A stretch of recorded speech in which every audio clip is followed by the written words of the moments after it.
The Army on the March. Sun Tzu said, "We come now to the question of encamping the army, and observing signs of the enemy. Pass quickly over mountains, and keep in the neighborhood of valleys. Camp in high places, facing the sun. Do not climb heights in order to fight." So much for mountain warfare. After crossing a river, you should get far away from it.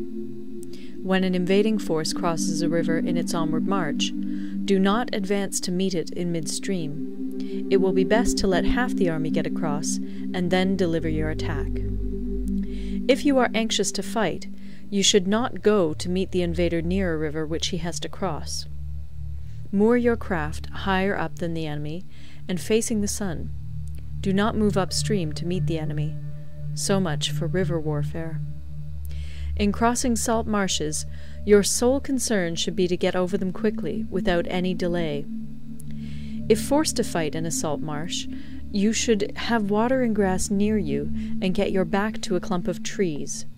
So much for operations in salt marshes.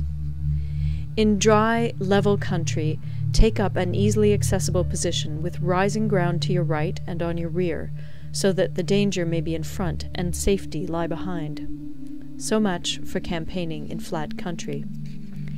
These are the 4 useful branches of military knowledge which enabled the Yellow Emperor to vanquish 4 several sovereigns. All armies prefer high ground to low, and sunny places to dark. If you are careful of your men and camp on hard ground, the army will be free from disease of every kind, and this will spell victory. When you come to a hill or a bank, occupy the sunny side, with the slope on your right rear. Thus you will at once act for the benefit of your soldiers, and utilize the natural advantages of the ground. When, in consequence of heavy rains up country, a river which you wish to ford is swollen and flecked with foam, you must wait until it subsides. Country in which there are precipitous cliffs with torrents running between, deep natural hollows, confined places, tangled thickets, quagmires, and crevasses should be left with all possible speed and not approached. While we keep away from such places, we should get the enemy to approach them. While we face them, we should let the enemy have them on his rear. If in the neighborhood of your camp there should be any hilly country, ponds surrounded by aquatic grass, hollow basins filled with reeds, or woods with thick undergrowth, they must be carefully routed out and searched, for these are places where men in ambush or insidious spies are likely to be lurking. When the enemy is close at hand and remains quiet, he is relying on the natural strength of his position. When he keeps aloof and tries to provoke a battle, he is anxious for the other side to advance. If his place of encampment is easy of access, he is tendering a bait. Movement amongst the trees of a forest shows that the enemy is advancing. The appearance of a number of screens in the midst of thick grass means that the enemy wants to make us suspicious. The rising of birds in their flight is the sign of an ambuscade. Startled beasts indicate that a sudden attack is coming. When there is dust rising in a high column, it is the sign of chariots advancing. When the dust is low, but spread over a wide area, it betokens the approach of infantry. When it branches out in different directions, it shows that parties have been sent to collect firewood. A few clouds of dust moving to and fro signify that the army is encamping.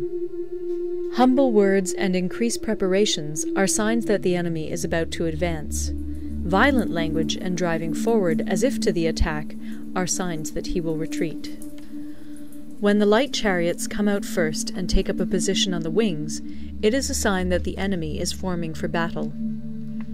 Peace proposals unaccompanied by a sworn covenant indicate a plot.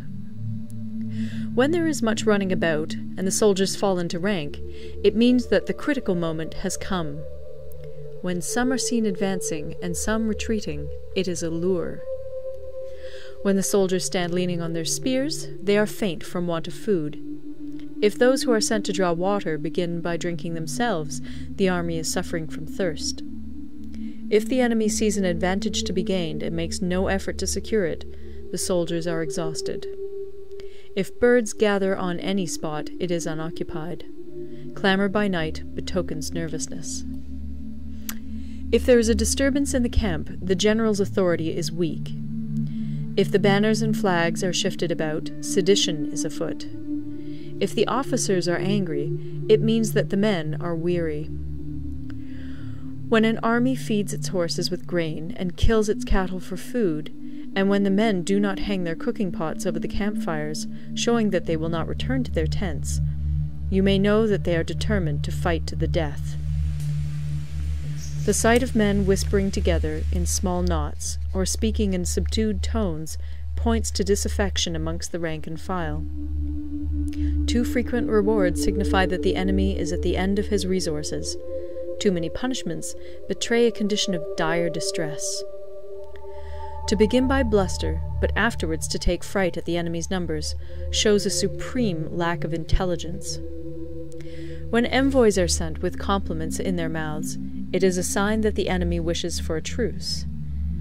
If the enemy's troops march up angrily and remain facing ours for a long time without either joining battle or taking themselves off again, the situation they will not prove submissive. And, unless submissive, they will be practically useless.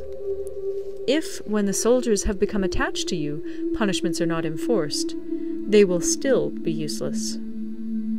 Therefore, soldiers must be treated in the first instance with humanity, but kept under control by means of iron discipline. This is a certain road to victory.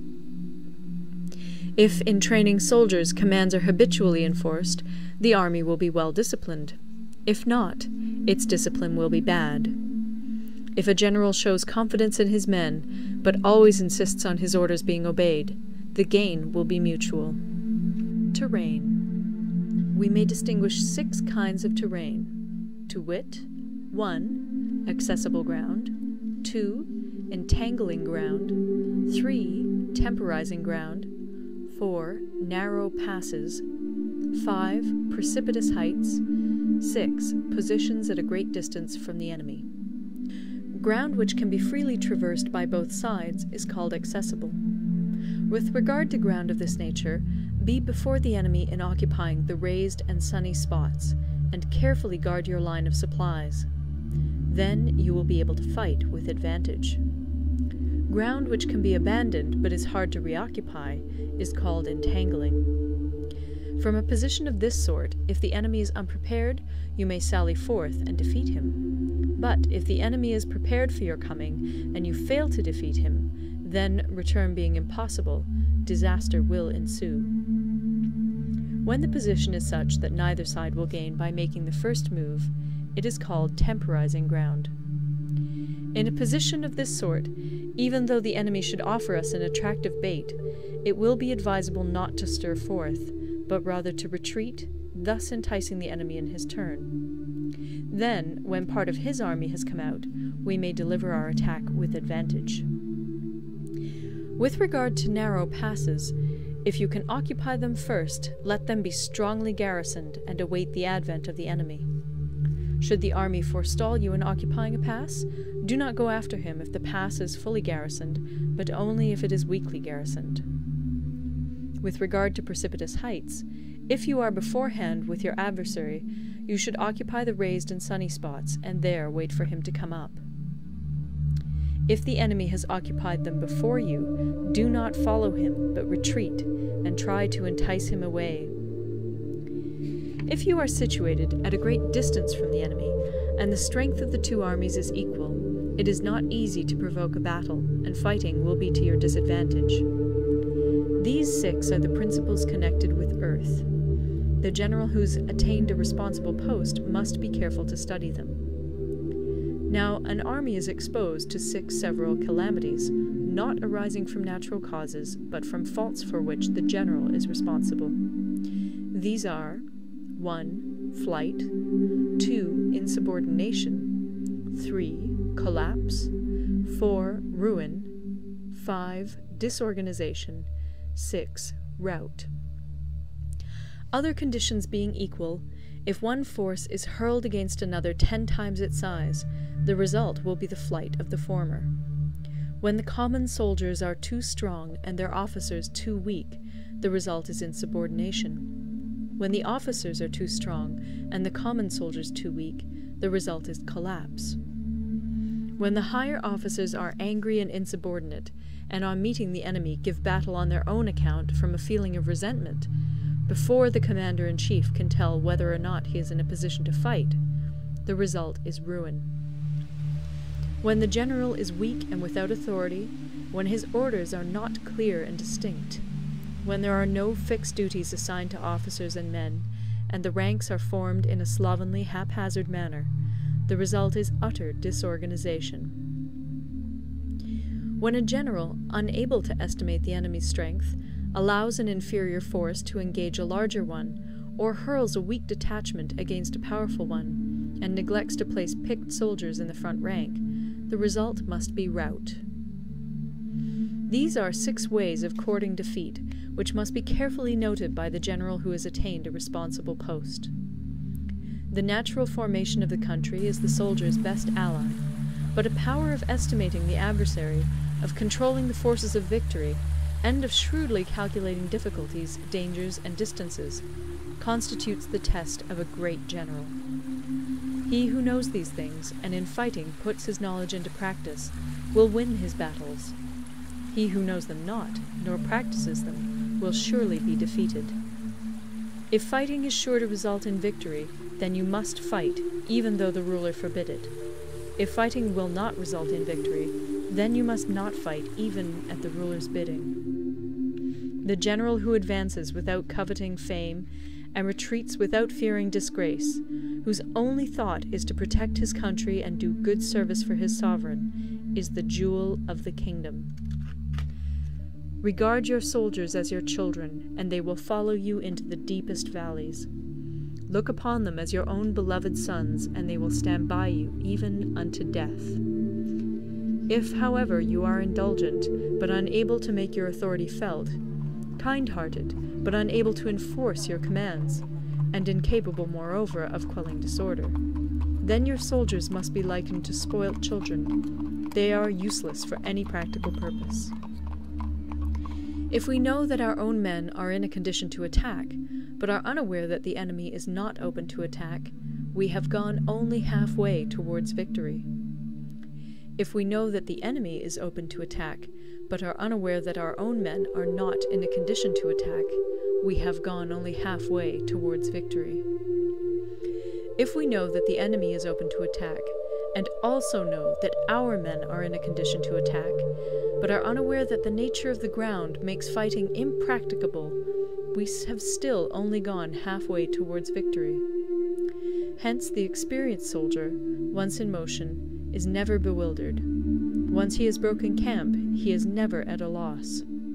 Hence the saying, if you know the enemy and know yourself, your victory will not stand in doubt.